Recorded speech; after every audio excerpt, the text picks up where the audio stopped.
Welcome to my YouTube channel History Daily. कैसे हैं आप दोस्तों? उम्मीद करता हूँ अच्छे होंगे। दोस्तों आज हम इस वीडियो में बात करेंगे एनटीपीसी सीबीटी 2 की शिफ्ट फर्स्ट के एग्ज़ाम रिव्यू की, जिसमें आपके आज शिफ्ट फर्स्ट का एग्ज़ाम हुआ है एनटीपीसी सीबीटी 2 का, और ये आपका लेवल 6 का था। यानी कि आज लेवल 6 का हो रहा है, आज और कल।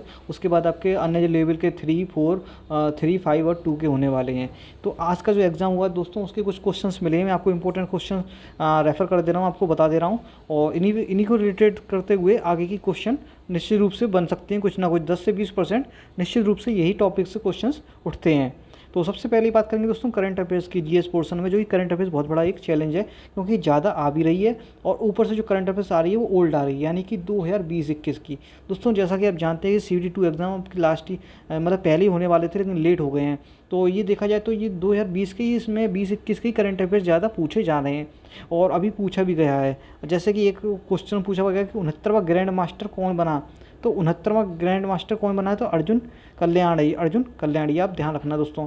तो उधर 20 के करंट अफेयर्स और 21 के करंट अफेयर्स पूरी तरीके से रट ले जाएँ, पुरस्कार, अवार्ड वगैरह, और जो पहली बार चीज़ें हुई हैं वो। उसके बाद एक क्वेश्चन ये पूछा गया कि अफ्रीका का फूड प्राइज़ था, अफ्रीका फूड प्राइज़ अवार्ड 2021, तो ये किसको मिला है? तो ये हैदराबाद के संस्था एक ICRISAT, ये इसको मिला है 2020-21 का। तो ये 20-21 के अवार्ड सारे फोकस करे जा रहे हैं, वही पूछे भी जा रहे हैं। तो उनको ध्यान में रखते हुए दोस्तों मैं कहूँगा कि आप पुरानी करंट अफेयर्स को ज़्यादा फोकस करें। अब एनडीआरएफ की फुल फॉर्म पूछी थी, तो फुल फॉर्म से 2 क्वेश्चन पूछे गए हैं। मैं आपको पहला ये एनडीआरएफ की है, जिसका मतलब होता है नेशनल डिजास्टर रेस्पॉन्स फोर्स। तो इस प्रकार की जो फुल फॉर्म है, फुल फॉर्म पर आप फोकस करें, फुल फॉर्म टॉपिक का पूरा कवर कर लें अच्छे से। उसके बाद नेक्स्ट क्वेश्चन है आपका यूनेस्को का हेड क्वार्टर पूछा था। यूनेस्को का हेड क्वार्टर, तो यूनेस्को का हेड क्वार्टर पेरिस में है। तो ये वर्ल्ड के ऑर्गेनाइजेशन है, इनसे ज़रूर क्वेश्चन पूछा जा रहा है, तो इन पर ये टॉपिक पर ध्यान दें, इस टॉपिक से क्वेश्चन ज़रूर उठ रहे हैं। उसके बाद एक यमुना की सहायक नदी पूछा था। तो ये नदी वाला और झरनों वाला और झील वाला, ये काफ़ी इंपॉर्टेंट टॉपिक हैं। 3 नदी और जो झील होती हैं ये। तो यमुना की सहायक नदी, जो भी ऑप्शन में दिया होगा वो आपको लगाना है। जैसे चंबल है सबसे बड़ी, उसके अलावा और भी हैं, लेकिन सबसे प्रमुख चंबल है। उसके बाद एक आपको पूछा कि रामानुजन अवार्ड 2021 का। तो रामानुजन अवार्ड 2021 का आपका 2021 वाला आपका मीना गुप्ता को मिला था। अभी कौन सा पूछा था ये स्टूडेंट्स ने क्लियर नहीं किया, 2020-21 का ही था शायद वो। तो ये मीना गुप्ता को मिला, भारतीय पूछा था, तो भारत का तो ये थी को मिला है। उसके बाद प्लासी का युद्ध पूछा था। प्लासी का युद्ध कब हुआ था आपका? 1757 में। तो ये आधुनिक भारत की क्वेश्चन रटे हुए सारे क्वेश्चन दोस्तों, स्पीडी और आपकी लूसेंट से सब वही क्वेश्चन वहीं से आ रहे हैं सारे, और प्रीवियस ईयर के क्वेश्चन है, कोई नया क्वेश्चन नहीं है आपका। तो सारे अच्छे क्वेश्चन आ रहे हैं। उसके बाद ये कि IPCC फुल फॉर्म ये इसकी पूछी थी। तो ये internal government panel on climate change. तो ये आपकी फुल फॉर्म, ये दूसरी फुल फॉर्म ये पूछी। तो इंपॉर्टेंट फुल फॉर्म है आपकी, वो जरूर पूछी जा रही है, उनको ध्यान में रखना। उसके बाद ये आपका ओलंपिक और पैरा ओलंपिक से पूछ लिया है कि पैरा ओलंपिक में 2 मेडल किस खिलाड़ी ने जीते। तो ये कहीं ना कहीं क्वेश्चन को जरूर इन्होंने बनाया है यहाँ पर, और बाकी क्वेश्चन इन्होंने पुराने रखे हैं। तो ये पैरा ओलंपिक में 2 मेडल किसने जीते? एकमात्र खिलाड़ी अवनी लखेरा, या आप समझ सकते हैं राजस्थान से बिलोंग करती हैं, आपने देखा भी होगा। तो काफ़ी पुराना क्वेश्चन हो चुका है। उसके बाद कर्नाटक का प्रमुख त्यौहार पूछा था कोई। कर्नाटक के जो भी अब प्रमुख त्यौहार हैं उनको, और आप एक बार ज़रूर अच्छे से देख लें। नाम नहीं बताया कौन सा था, क्योंकि वहाँ के नाम थोड़े अटपटे से होते हैं।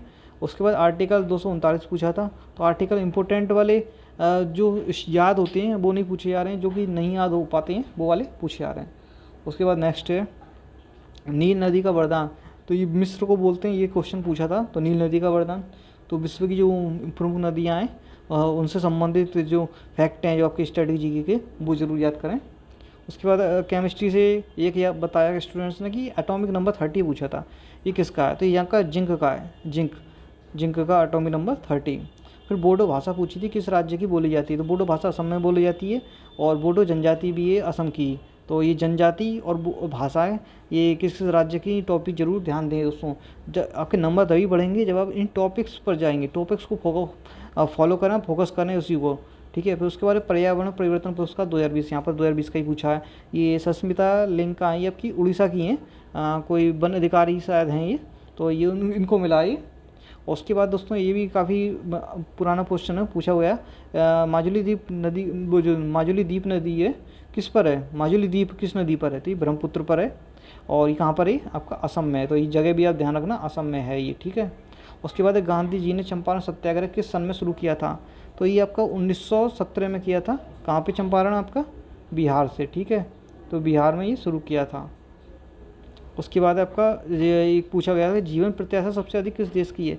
तो ये दोस्तों आप जीवन प्रत्याशा जिसकी हेल्थ इंडेक्स में सबसे ऊपर टॉप पे रहता है उसी की ज़्यादा रहती है, तो वो है आपका नॉर्वे। तो नॉर्वे काफ़ी इम्पोर्टेंट क्वेश्चन है क्योंकि काफ़ी समय से ये नॉर्वे इस चीज़ में आगे है। उसके बाद दोस्तों ये इतनी मिल पाए अभी जीएस के, और क्वेश्चन मिलेंगे उसके बाद में शाम को कंप्लीट डिटेल से आपकी वीडियो मिल जाएगी। उसके बाद है मैथ्स मॉडरेट आ रही है आपकी दोस्तों, कैलकुलेटिव आ रही है इसमें आपके, क्योंकि दोस्तों पेपर जो है कट ऑफ को कम रखना है क्योंकि CBT 2 एग्ज़ाम है। एक समय आपका उतना ही है, क्वेश्चन की संख्या बढ़ गई है, तो इसकी वजह से आपके जो क्वेश्चन हैं वो सरल नहीं रखे जाएंगे, लेकिन कठिन भी नहीं रखे जाएंगे, सिर्फ मॉडरेट होंगे, यानी कि जल्दी जल्दी कर सकते हो तो करो, नहीं तो आप उसमें अटक जाएंगे और आपका समय निकल जाएगा। ट्रिग्नोमेट्री से लगभग 3 क्वेश्चन बताए गए हैं, मीडियन से आ रहे हैं क्वेश्चन, मेंसुरेशन से आ रहा है, STD यानी कि स्पीड टाइम डिस्टेंस आ रहा है, टाइम एंड वर्क से आ रहा है 2 क्वेश्चन, परसेंटेज, जियोमेट्री एंड जितने भी टॉपिक हैं आपके सबसे एक एक दो क्वेश्चन आप देखने को मिलेंगे, क्योंकि आप जानते हैं कि यहाँ पर क्वेश्चन की संख्या लगभग 40 से ऊपर है।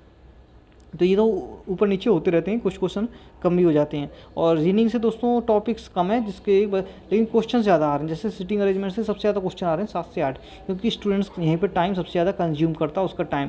उसके बाद कोडिंग डिकोडिंग से आ रहे हैं 4 से 5 क्वेश्चन, साइड लॉग, डायरेक्शन। उसके बाद आपका पासा, ये कैलेंडर नहीं आया है, पासा से क्वेश्चन आया है, तो ये क्वेश्चन का ज़्यादा बनना है क्योंकि इसमें ज़्यादा टाइम कंज्यूम होता है, ये सिटिंग अरेंजमेंट, कोडिंग डिकोडिंग में और साइड लॉग डायरेक्शन में। तो ये बहुत प्रमुख टॉपिक है, इनको अच्छे से करके जाएँ, इन पर ज़्यादा क्वेश्चन बनने को देखने को मिल रहे हैं। तो ये सारे मैंने आपको क्वेश्चन बता दिए इंपॉर्टेंट से सारे। अब इन्हीं को टॉपिक को आप फॉलो करें, और बाकी जो क्वेश्चन शाम को इस चैनल पर आपको अपलोड हो जाएंगे सेकंड शिफ्ट के, और पूरे दिन के आपके क्वेश्चन शाम को मिल जाएंगे। तो कैसा लगा वीडियो, अच्छा लगा तो लाइक करना, शेयर करना और चैनल को सब्सक्राइब करके बेल आइकन जरूर दबा देना दोस्तों, इस प्रकार की अपडेट देखने को लिए। Thanks for watching this video.